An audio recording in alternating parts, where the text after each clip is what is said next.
الحمد لله وكفى وسلام على حبيبه المصطفى أما بعد فأعوذ بالله من الشيطان الرجيم بسم الله الرحمن الرحيم إن الله وملائكته يصلون على النبي يا أيها الذين آمنوا صلوا عليه وسلموا تسليما اللهم صل على سيدنا ومولانا محمد معدن الجود والكرم وآلہ وأصحابہ الکرام وابنہ الکریم وبارک وسلم صلاة دائمة سرمدا ابدا بحمدہ تعالی وبکرم مصطفیٰ صلی اللہ علیہ وسلم۔ آج کی شب میں قرآن عظیم کے 18 پارے مکمل ہو چکے ہیں۔ اللہ عز و جل بقیہ قرآن عظیم کو تجوید کے ساتھ پڑھنے اور آپ سب کو سماعت کرنے کی توفیق عطا فرمائے۔ عزیزان گرامی، آج ہم نے سورہ مومنون، سورہ نور اور سورہ فرقان کا کچھ حصہ تلاوت کیا ہے۔ یہ سورتیں جہاں سے شروع ہو رہی ہیں، ان کی شروعات میں ہی ایک بہت بڑا اہم پیغام ایمان والوں کے لیے ہے۔ اللہ تبارک و تعالیٰ نے قرآن پاک میں کامیابی کسے کہتے ہیں اور کامیاب کون ہیں، ان کی پوری فہرست بیان فرما دی۔ سکسیسفل لائف جس کو ڈھونڈتے ہوئے آج مارے ادھر ادھر سرگرداں ہیں ہمارے بچے، جس نے تمہیں پیدا کیا اس سے پوچھیں کہ سکسیس کیا ہے، کامیابی کیا ہے۔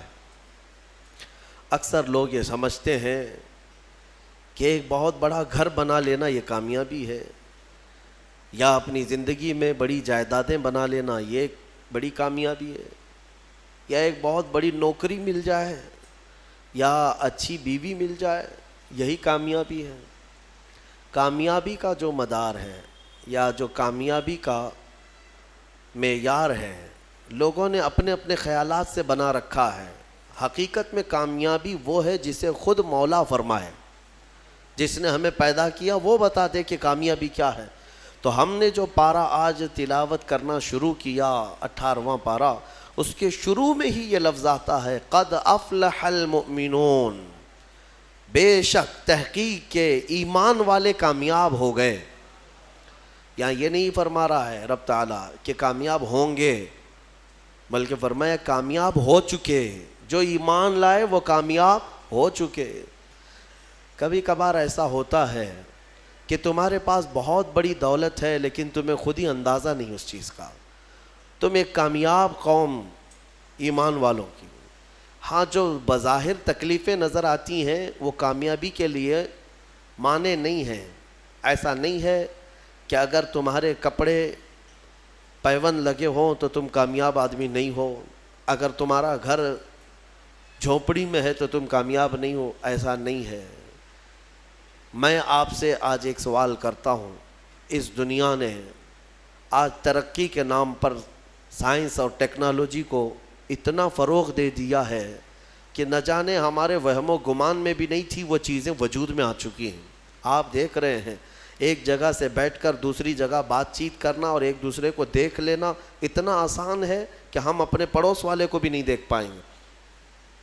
دنیا نے بہت ساری چیزیں آسان کر دی، ٹیکنالوجی کا دور ہے۔ میں آپ سے ایک سوال کرتا ہوں کہ وہ ترقی یافتہ سائنس جو آسمان میں اڑنے والے مشینیں بنا دیا، جس پر تم سفر کر سکتے ہو، انٹرنیٹ کی دنیا میں کیا سے کیا بنا دیا، تمہارے ہاتھوں میں پوری دنیا لا کر گھیر کر رکھ دیا۔ میں ان سے سوال کرتا ہوں، اگر ترقی اور کامیابی اسی کا نام ہے تو پھر یہ آج تک عورتوں کی بلاత్కాری اور انہیں گلا گھونٹ کر مارنے والے واقعات ہوتے کیوں ہیں؟ جب انسان کی بہت ترقی ہو چکی ہو تو یہ عورتیں ماری کیوں جاتی ہیں، گھروں میں چوریاں کیوں ہوتی ہیں، ایک دوسرے کے قتل اب بھی کیوں ہوتے ہیں، یہ ڈکیت کیوں ہوتے ہیں، یہ ڈاکہ زنی، لوگوں کو لوٹنا، دھوکہ دینا، یہ کیوں ہو رہا ہے؟ آج بھی ہے یا نہیں ہے؟ زمانے جہالت میں جو ہو رہا تھا وہ سب کچھ ہے آج۔ ایک دوسرے کو قتل کرنا، مارنا، مال لوٹنا، عورتوں کی عزت لوٹنا، نہ جانے کتنی عورتیں سال میں عصمت دری کی شکار ہوتی ہیں، تمہیں اندازہ ہے؟ ہزاروں کی تعداد میں روز عورتیں عزت دے بیٹھتی ہیں درندوں کے ہاتھ میں۔ تو میں پوچھتا ہوں، اس ترقی یافتہ زمانے میں اگر کامیابی کا معیار یہی ہے جو آج آپ سمجھ رہے ہیں تو پھر یہ ساری چیزیں ختم کیوں نہیں ہوئی؟ آج بھی سونوگرافی کے ذریعے سے معلوم کر کے، رشوت دے کر کے ڈاکٹروں سے اگر پیٹ میں بچی ہو تو اسے پیٹ میں ہی مار دیا جاتا ہے۔ کیا یہ واقعات نہیں ہو رہے ہیں؟ آج بھی موجود ہیں یہ واقعات، آج بھی سب چیزیں موجود ہیں۔ اب میں آپ کے سامنے ایک بات یہ پوچھتا ہوں کہ اگر یہ تمام چیزیں آج بھی برقرار ہیں تو اس کا مطلب ہے کہ سائنس اور ٹیکنالوجی نے صرف میٹل پر ترقی کیا ہے، انسان پر نہیں۔ انسان پر جو ترقی ہوگی وہ اس کی روح پر ترقی ہو جائے، اور یہ انسان کی ترقی کہیں ہوتی ہے تو وہ گنبد خضرا کی چھاؤں میں ہوتی ہے۔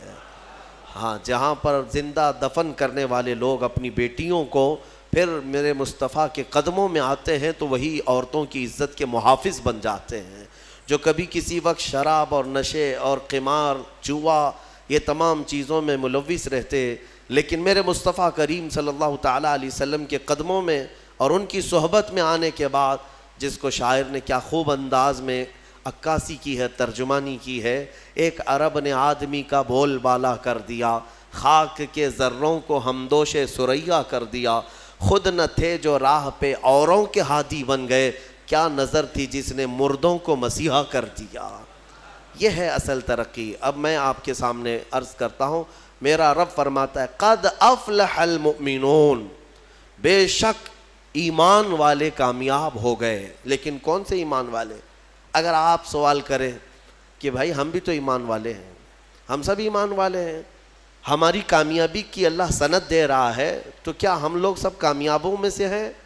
تو پھر آگے کی آیتیں پڑھنی ہوں گی آپ کو۔ اللہ فرماتا ہے الذین هم فی صلاتہم خاشعون، وہ ایمان والے کامیاب ہیں جو اپنی نمازوں میں گڑ گڑاتے ہیں اللہ کی بارگاہ میں، ہاں، خشوع کے ساتھ، دل کی حضوری کے ساتھ اپنے مولا کی عبادت کرتے ہیں، وہ ایمان والے کامیاب ہیں۔ اتنے ہی پہ نہیں، آگے اور آیتیں ہیں والذین هم عن اللغو معرضون، اور وہ ایمان والے کامیاب ہیں جو بے حیائی سے بہت دور نکل جاتے ہیں۔ کہیں اگر بے حیائی، برائیاں ہیں تو وہاں سے کٹ جاتے ہیں، دور ہو جاتے ہیں، وہ ایمان والے کامیاب ہیں۔ پھر والذین هم للزکاة فاعلون، وہ ایمان والے کامیاب ہیں جو زکوٰۃ کو صحیح طریقے سے ادا کرتے ہیں۔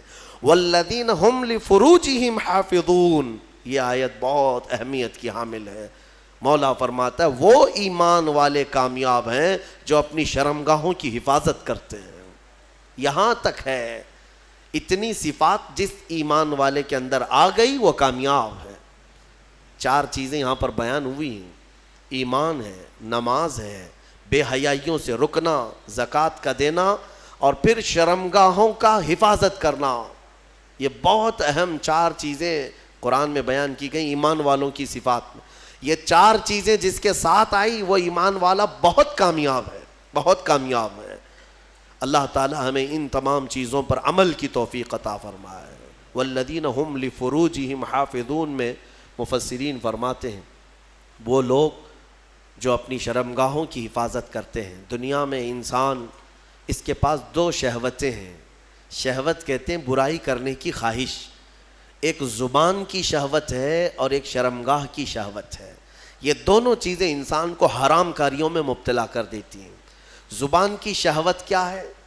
یہ نئی نئی چیزیں کھانا پسند کرتی ہے، اس کو جس چیز کی لت لگ جائے، چٹخارے جس کو کہتے ہیں، تو پھر یہ ہلکی پھلکی چیزوں پر صبر بھی نہیں کرتی، اور یہ زبان کی شہوت اس کو حرام حلال سب بھلا دیتی ہے۔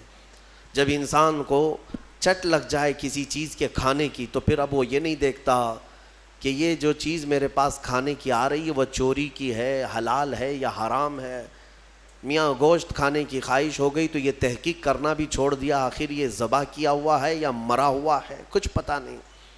میں نے اس سے قبل بھی کئی مرتبہ اعلاناً یہ کہا ہے، ممبئی کی سرزمین پر ایک ہوٹل والے پیزا بیچ رہے ہیں، اور جو نان ویج پیزا ہے مسلم ہوٹل ہے، کھانے والے لے بھی جا رہے ہیں، پیزا کا شوق ہے۔ بعد میں پتہ چلا کہ ہوٹل کا مالک خنزیر کا گوشت بیچتا ہے، اس پیزے میں پورک ہے، پورک بیچا جاتا ہے۔ باضابطہ اس سے کسی نے فون کر کے پوچھا بھی کہ صاحب آپ تو مسلمان ہیں, آپ یہ سور کا گوشت کیسے بیچ رہے ہیں اس پیزا میں؟ اس نے کہا جسے کھانا ہے وہ کھائے, میں جو نہیں کھانے والے ان کو نہیں بیچ رہا ہوں. ہمارے پاس کھانے والے بہت سارے آتے ہیں, ان کے لیے میں بیچ رہا ہوں. نعوذ باللہ من ذالک. یہ زبان کی شہوت ہے. اسی لیے میرے عزیزو, آج جو پھیلی ہوئی ساری چیزیں جو مل جاتی ہیں, کتنے ایسے ہیں وہاں پر, ہم نے معلومات کیا, اپنے بچے بتاتے ہیں کہ بہت سارے جو چھوٹے موٹے نکڑ پہ ہوٹل چلانے والے جو چکن بیچتے ہیں, مری ہوئی مرغیوں کا بیچتے ہیں. اور باضابطہ کچھ ہوٹل والے یا جو نکڑ پہ چلانے والے لوگ ہیں وہ دوسروں کو یہ ٹک بھی دیتے ہیں کہ میاں اس طرح کا گوشت لاؤ, پروڑے گا, بہت آسان ہے, بہت سستے میں ہو جائے گا. مری ہوئی مرغی 20 روپے کلو مل جاتی ہے, 20 روپے کلو مل جاتی ہے. جو چکن بیچتے ہیں دکانوں والے وہ خود بھی بتاتے ہیں, ہمارے پاس باضابطہ یہ پوچھنے کے لیے آتے ہیں, مری ہوئی کچھ ہیں تمہارے پاس؟ میرے عزیزو, یہ تمام چیزیں ایسی ہیں کہ ہم احتیاط کریں. اور زبان کی شہوت ان سب حرام چیزوں میں لگا دیتی ہے. دوسری شہوت ہے شرمگاہ کی. یہ نہایت ہی خطرناک ہے, جو زنا تک لے جاتی ہے. اور یہ شرمگاہ کی شہوت انسان کو تباہ و برباد کرتی ہے. حدیث رسول ہے, میرے آقا صلی اللہ علیہ وسلم نے فرمایا, جو زنا کرتا ہے اس وقت اس کا ایمان اٹھا لیا جاتا ہے. ایمان کے ساتھ کوئی زنا کر ہی نہیں سکتا, ایمان کی حالت میں کوئی زنا میں مبتلا ہو ہی نہیں سکتا. جس وقت وہ زنا میں مبتلا ہو اس کا ایمان اٹھا لیا جاتا ہے. یہ اسلام میں سب سے سنگین جرم ہے, سب سے بھیانک گناہ ہے.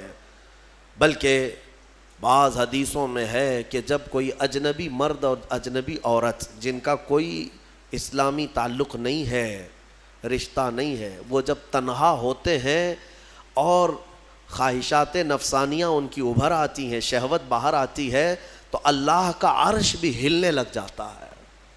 اتنا بڑا بھیانک گناہ ہے. اللہ تبارک و تعالی سخت ترین عذاب ان لوگوں کو دے گا جو زنا میں مبتلا ہیں. بلکہ ایک روایت یہ ملتی ہے, قیامت کے دن وہ لوگ آئیں گے جو زنا میں مبتلا تھے اور انہیں ننگا لایا جائے گا, اور ان کی شرمگاہوں پر لوہے کے سلاخوں سے فرشتے آگ تپا کر کے داغ رہے ہوں گے ان کی شرمگاہوں کو, وہ عورتیں ہوں یا مرد ہوں, ان کو تپایا جا رہا ہوگا. اور اس کی بدبو اس قدر سخت ہوگی کہ پورے اہل محشر ان سے پریشان ہو چکے ہوں گے. ان کے شرمگاہوں سے بدبو بہت تیز نکلے گی. یہ وہ لوگ ہوں گے جن کو بھرے محشر میں بتایا جائے گا کہ یہ لوگ اپنی شرمگاہوں کی حفاظت نہیں کرتے تھے, یہ زنا جیسے گناہ میں مبتلا تھے. میرے عزیزو, قرآن کیا کہتا ہے, وَلَا تَقْرَبُوا الزِّنَا, تم زنا تو دور کی بات ہے, اس سے قریب تک بھی مت جاؤ, قریب تک بھی مت جاؤ. قریب جانے کا مطلب کیا ہے؟ آنکھوں سے اور اس کے بعد زبان سے. انسان یہاں سے قریب ہوتا ہے. ایک اجنبی مرد کسی کو دیکھتا ہے, عورت کو, یہاں سے شروعات ہوتی ہے, پھر بات چیت کرتا ہے, یہ ڈبل شروعات ہے. اور اسی سے میرے مولا نے قرآن میں روکا ہے. تم اگر ابتدا میں ہی اگر رک گئے تو بڑے بھیانک جرم سے بچ جاؤ گے. اور زنا کرنے والے پر 15 عذاب ہیں, 15 عذاب, 5 دنیا میں دیے جائیں گے, 5 قبر میں اور 5 قیامت کے دن.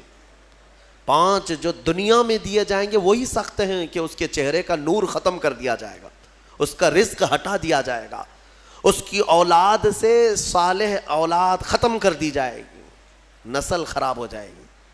زنا کے جو 5 عذاب ہیں دنیا میں وہی سخت ہیں. چہرہ بگڑ جائے گا, بارونق نہیں ہوگا چہرہ, بے رونق ہو جائے گا, رزق میں کٹوتی, بے برکتی آ جائے گی. ان تمام چیزوں سے مومنین اپنے آپ کو بچائے رکھیں. یہ سورہ مومنین ہے. اور اس کے بعد سورہ نور کی ہم نے تلاوت کی. سورہ نور میں اللہ تبارک و تعالیٰ نے یہی زنا کی مذمت بیان کی. شروع کی آیتیں ہیں کہ ایک اجنبی مرد یا عورت زنا کر لیں. زنا کیا چیز ہے؟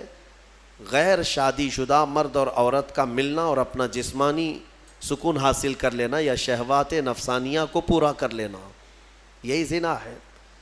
تنہا ہو جانا، ایک دوسرے کو چھو لینا یا ایک دوسرے کے ساتھ وقت بتانا، گزارنا، جمع کرنا، یہ زنا کے تمام مبادیات کے ساتھ ساتھ ہے۔ اللہ فرماتا ہے الزانیۃ والزانی فاجلدوا کل واحد منہما 100 جلدہ، مرد اور عورت دونوں جب زنا کر لیں تو اللہ فرماتا ہے 100 کوڑے مارے جائیں گے انہیں، اسلامی حکومت ہو تو 100 کوڑے مارے جائیں گے اور سب کے سامنے مارے جائیں گے۔ وَلَا تَأْخُذْكُمْ بِهِمَا رَأْفَةٌ فِي دِينِ اللَّهِ إِن كُنتُمْ تُؤْمِنُونَ بِاللَّهِ وَالْيَوْمِ الْآخِرِ۔ مولا فرماتا ہے ان لوگوں کے بارے میں اپنے دل میں ذرا برابر بھی نرمی مت لاؤ اگر تم اللہ پر اور قیامت پر یقین رکھتے ہو، اور ان کے عذاب کو وَلْيَشْهَدْ عَذَابَهُمَا طَائِفَةٌ مِّنَ الْمُؤْمِنِينَ، ان دونوں کی سزا پر سارے مومنین کو گواہ بناؤ۔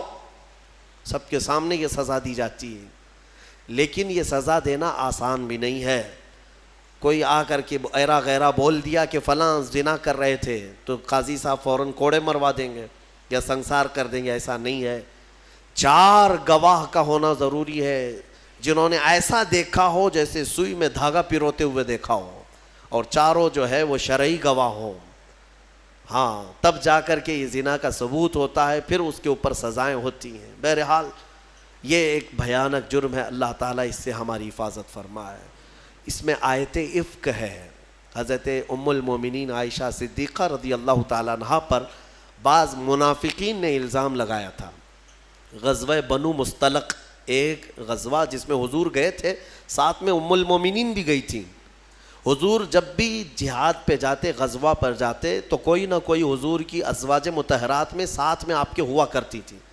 اس غزوے میں حضرت عائشہ ساتھ میں تھیں۔ واپسی میں جب رسول کریم صلی اللہ تعالیٰ علیہ وسلم مدینے کی طرف آ رہے تھے، رات کو ایک جگہ پر قیام کیا، سب لوگوں نے قیام کیا، اور صبح ہونے سے پہلے پہلے کوچ کرنے کا حکم ہوا۔ حضور پاک صلی اللہ علیہ وسلم اپنے صحابہ سمیت کوچ کر گئے۔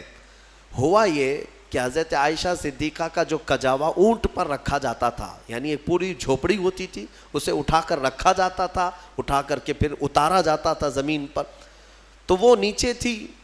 حضرت عائشہ اس میں بیٹھی نہیں تھی، ان کا ایک ہار کہیں چھوٹ گیا تھا، وہ ڈھونڈنے کے لیے نکلی تھی۔ صحابہ نے خالی کجاوا اٹھایا اور اونٹ پر رکھ دیا اور لے کر چل پڑے۔ ان کو ایسا لگا کہ ام المومنین اندر ہیں، چل پڑے۔ سفر بہت لمبا ہو گیا، صبح کا وقت تھا، حضرت عائشہ چھوٹ گئیں پیچھے راستے میں۔ ان کا کھویا ہوا وہ جو ہار ہے اس کو تلاش رہی تھی۔ ہوتا یہ تھا کہ قافلے میں پیچھے ایک صحابی آیا کرتے تھے جو گرا ہوا سامان اٹھاتے ہوئے، کافی دور وہ چلتے رہتے تھے قافلے سے۔ اس وقت حضرت صفوان ایک صحابی ہیں، وہ پیچھے چلے آ رہے تھے۔ انہوں نے حضرت عائشہ کو تنہا دیکھا تو انہوں نے کہا انا للہ، یہ کیا ہو گیا، حضور کی زوجہ ہیں اور یہ اکیلی کیسے رہ گئی۔ تو بہرحال حضرت صفوان نے پورا سہارا دے کر حضرت عائشہ رضی اللہ تعالیٰ عنہ کو مدینے تک ساتھ لائے۔ مدینے جب پہنچے تو منافقین نے اتنی بات پر الزام لگانا شروع کر دیا، رسول اللہ کی زوجہ عائشہ کسی اور کے ساتھ تنہا چلی گئی تھی، معاذ اللہ۔ یہ بھیانک الزام تھا، تہمت، اس کے گناہ، یہ بھی اس کے بھی حدود آئے ہیں قرآن میں۔ اگر کسی مومن پر یا مومنہ پر آپ نے تہمت لگائی اور ثبوت نہیں لا سکے تو 80 کوڑے مارے جائیں گے، اور پھر زندگی بھر کبھی اس کی گواہی قبول نہیں کی جائے گی۔ وہ مردود الشہداء کہلائے گا، الزام لگانے والا، تہمت لگانے والا کسی پر۔ یاد رکھو، آسان نہیں ہے کسی کے بھی بارے میں کچھ بھی تہمت لگا دینا، بہت بڑا گناہ ہے، بہت بڑا گناہ ہے تہمت لگانا۔ یہاں ایسی بیٹھے اٹھے نہ جانے کتنے بھیانک گناہوں کی تہمت کئی لوگوں پر لگا دیتے ہیں، ایسا ہے ویسا ہے، قیامت کے دن پکڑ ہوگی۔ حضرت عائشہ صدیقہ رضی اللہ تعالیٰ عنہ پر جو تہمت لگائی تھی، یہ کنٹینیو 1 مہینے تک معاملات مدینے میں چلتے رہے۔ حضرت عائشہ اپنے میکے چلی گئی تھی، حضرت ابوبکر کے گھر۔ حضور پاک صلی اللہ تعالیٰ علیہ وسلم انتظار کر رہے تھے کہ میرا رب کیا فرمائے گا، وہی کیا آئے گی، لیکن یہ امتحان کی گھڑی تھی۔ حضور پاک صلی اللہ تعالیٰ علیہ وسلم صحابہ کو بلاتے اور پوچھتے تمہارا میرے گھر والوں کے بارے میں کیا خیال ہے، میری زوجہ کے بارے میں کیا خیال ہے۔ جو عشق والے تھے انہوں نے عشق کی بولیاں بولی، حضرت عمر سے بلایا، پوچھا حضور نے تم کیا کہتے ہو؟ حضرت عمر نے کہا یا رسول اللہ صلی اللہ علیہ وسلم، جب رب تبارک و تعالیٰ نے آپ کے جسم پر مکھی کو پسند نہیں فرمایا تو آپ کی ازواج مطہرہ میں بدکار عورت کو کیسے پسند فرما سکتا ہے؟ یقیناً آپ کا گھر پاک ہے، اللہ تعالیٰ نے آیت تطہیر میں فرما دیا کہ محبوب ہم نے آپ کے گھر کو ہر برائی سے پاک رکھا ہے۔ حضرت عثمان غنی نے بھی اسی طرح کی بات کی، کہا یا رسول اللہ صلی اللہ تعالیٰ علیہ وسلم، رب تبارک و تعالیٰ نے ہر علائش سے آپ کو پاک کیا ہے، تو آپ کے گھر پر اور آپ کی بستر پر اگر عائشہ کے اندر کوئی عیب ہوتا تو اللہ کبھی بھی اس چیز کو پسند نہ کرتا، بلکہ عائشہ کا نکاح اللہ کی مرضی سے آپ کا ہوا ہے۔ یہ چیزیں ہوتی رہیں، پھر 1 مہینے کے بعد اسی سورہ نور میں وہ آیت نازل ہو گئی۔ رب تبارک و تعالیٰ نے ام المومنین عائشہ صدیقہ کی پاکی بیان فرماتی، اللہ نے بیان فرمائی۔ اب اندازہ کرو یہ حضرت عائشہ وہ تنہا زوجہ ہیں میرے آقا کی جن کی پاکی مولا نے بیان کر دی قرآن میں، اور قیامت تک کروڑوں مسلمان ماں عائشہ صدیقہ کی پاکی تلاوت کرتے رہیں گے۔ ہاں، حضرت عائشہ کی پاکی کی تلاوت ہوتی رہے گی، قیامت تک ہوتی رہے گی۔ عزیزان گرامی، یہ آیت عفق بھی سورہ نور میں نازل ہوئی۔ تو چند آیتیں عرض کر کے میں اپنی گفتگو کو سمیٹتا ہوں۔